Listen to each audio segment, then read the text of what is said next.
हम आगे देखेंगे। पांचवा, जंगल में जिस प्रकार अनेक लता वृक्ष और वनस्पति अपने अदम्य भाव से उठते हुए पारस्परिक सम्मिलन से अविरोधी स्थिति प्राप्त करते हैं, उसी प्रकार राष्ट्रीय जन अपनी संस्कृतियों के द्वारा एक दूसरे के साथ मिलकर राष्ट्र में रहते हैं।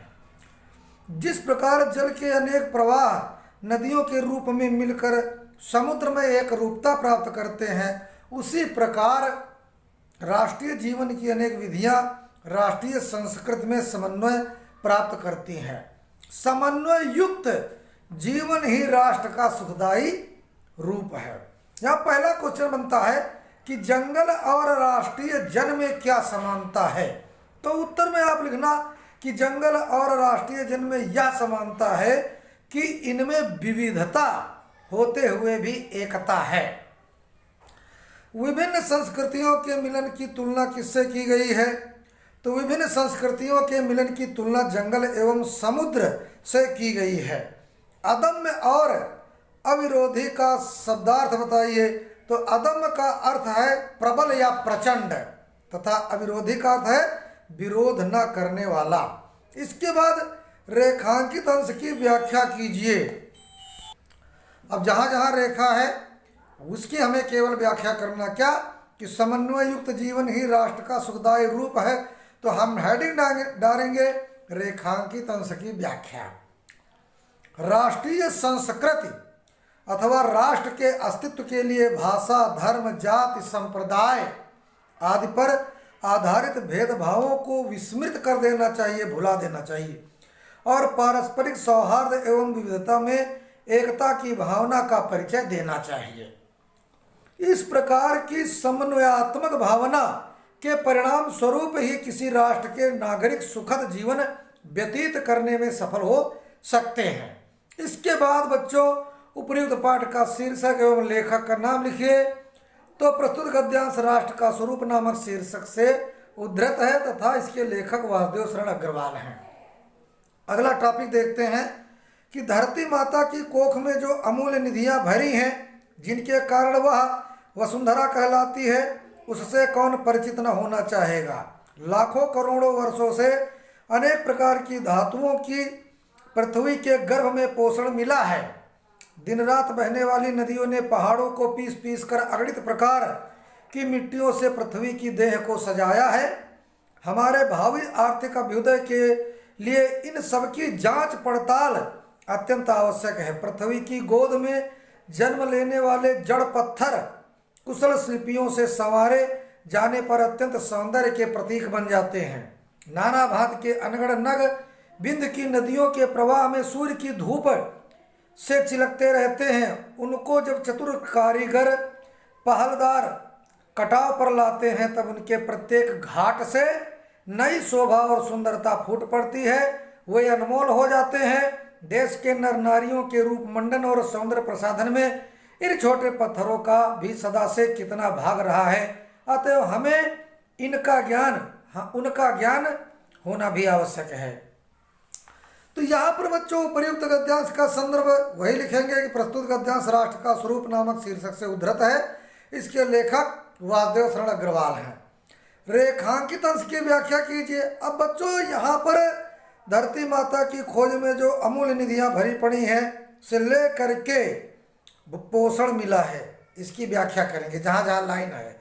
इसके बाद प्रत्येक घाट से नई शोभा और सुंदरता फूट पड़ती है, वो अनमोल हो जाते, इसकी भी व्याख्या करेंगे। तो यहाँ हेडिंग डालिए रेखांकित अंश की व्याख्या।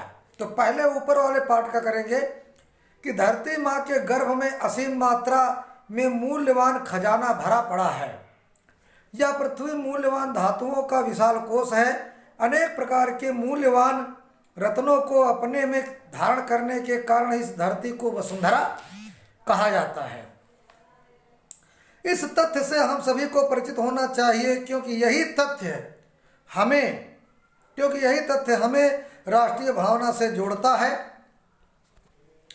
और आर्थिक रूप से संपन्न भी बनाता है। हजारों लाखों वर्षों से जब से इस धरती का निर्माण हुआ है, इसके गर्भ में विभिन्न प्रकार की धातुएं पोषित होती रही हैं। इसके बाद तीसरा, धरती माँ को वसुंधरा क्यों कहते हैं? तो धरती माँ को वसुंधरा इसलिए कहा जाता है क्योंकि वो अपने गर्भ में अनेक प्रकार के रत्नों को धारण करने वाली है। इसके बाद बच्चों, किसने पृथ्वी की देह को सजाया है? तो दिन रात बहने वाली नदियों ने पहाड़ों को पीस पीस कर अगणित प्रकार की मिट्टियों से पृथ्वी की देह को सजाया है। इसके बाद आर्थिक अभ्युदय के लिए क्या आवश्यक है? आर्थिक विकास के लिए जांच पड़ताल आवश्यक है। इसके बाद अमूल्य निधियां कहाँ भरी पड़ी? अरे धरती माता के गर्भ यानी कोख में अमूल्य निधियां भरी हैं। अगला टॉपिक देखते हैं, साहित्य, कला, नृत्य, गीत, आमोद प्रमोद अनेक रूपों में राष्ट्रीय जन अपने अपने मानसिक भावों को प्रकट करते हैं। आत्मा का जो विश्वव्यापी आनंद भाव है वो इन विविध रूपों में साकार होता है।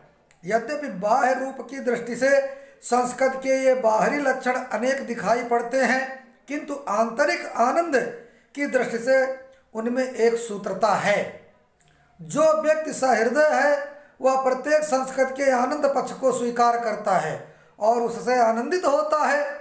इस प्रकार की उदार भावना ही विविध जनों से बने हुए राष्ट्र के लिए स्वास्थ्यकर है। अब बच्चों, उपयुक्त गद्यांश का संदर्भ लिखिए, जो हम हर बार लिखते वही लिखेंगे कि प्रस्तुत गद्यांश के लेखक वासुदेव शरण अग्रवाल हैं और पाठ का नाम राष्ट्र का स्वरूप है।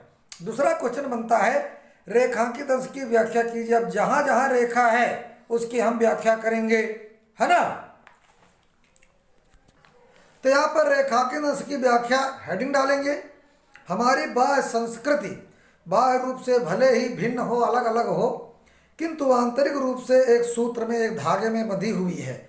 जो व्यक्ति सहृदय है वह प्रत्येक संस्कृति को आत्मसात करता है और उसे उसमें आनंद की प्राप्ति होती है। इसके बाद तीसरा क्वेश्चन, सहृदय व्यक्ति किसे स्वीकार करके प्रसन्न चित्त होता है?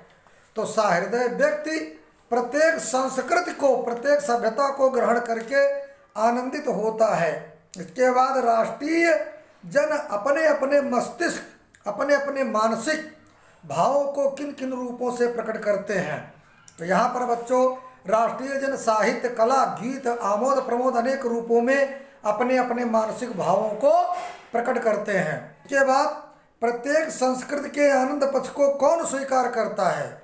तो सहृदय व्यक्ति संस्कृत के आनंद पक्ष को स्वीकार करता है।